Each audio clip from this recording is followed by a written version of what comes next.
Looking for a job can be a punishing experience.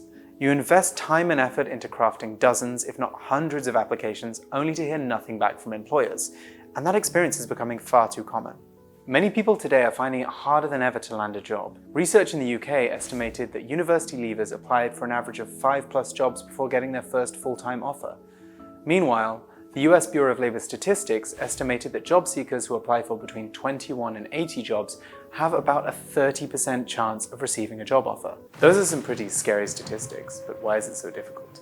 I'm Seb from CV Genius, and in this video we're going to be discussing 4 factors that are making job searches so tough right now. The economy is one of the first things that comes to mind when we talk about the job market. But a growing economy doesn't necessarily mean more job opportunities for you as a job seeker. Reason 1.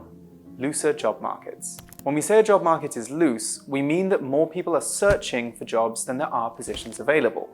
This mismatch can make finding the right job really challenging. After COVID, there was a surge in new job openings as economies recovered and businesses started bouncing back. But since that initial wave, job markets started to stall. In the UK, job vacancies slid from 1.3 million in summer 2022 to 916,000 in April 2024. In the US, vacancies are still growing, but at their slowest rate in 6 months, with only 175,000 jobs added in April 2024, while the unemployment rate has slightly increased from 3.8% to 3.9%. There are a handful of reasons why this is happening. Partially, the market is readjusting after the massive disruption caused by COVID.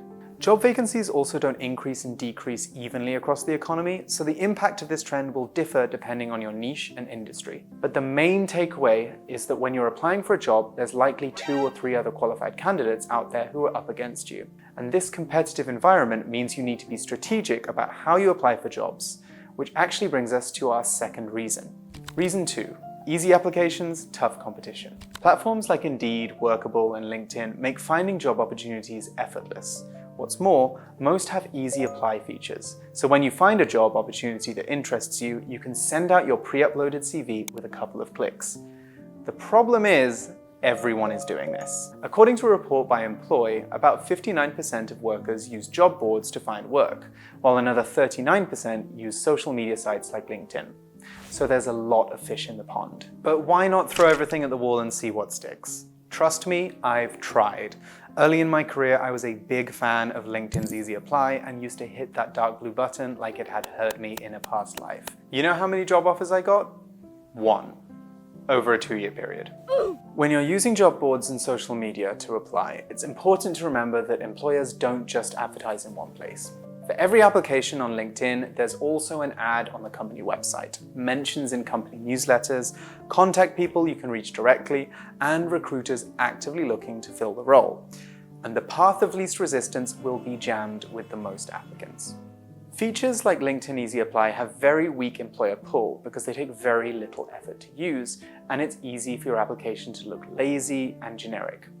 Unless you've put in a personalized cover letter, that is, link in the description. On that note, I've actually been thinking of putting together a video on my top tips for networking on LinkedIn, so let me know if that's something that you'd like to see. Anyway, digression over, let's move on to reason 3. Dishonest job postings. I wish I could tell you that overwhelmed recruiters are the only reason you're not finding leads right now, but there's another more insidious reason. Ghost jobs. Ghost jobs are listings for positions that might not actually exist or that have been filled. Employers put up ghost job listings for various reasons.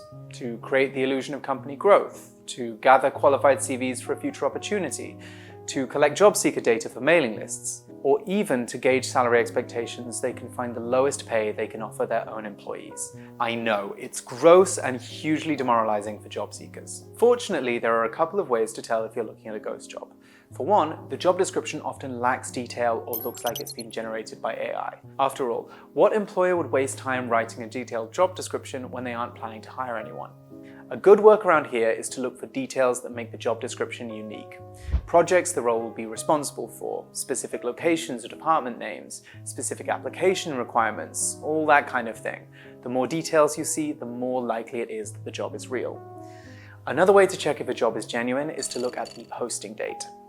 Most job vacancies are filled within about a month and a half, so if a job has been sitting on the shelf for a few months, the chances are it's not a live opportunity. If you're still on the fence after checking the job description and the posting date, see if the company is advertising elsewhere. The official website and their social media handles are a good place to start.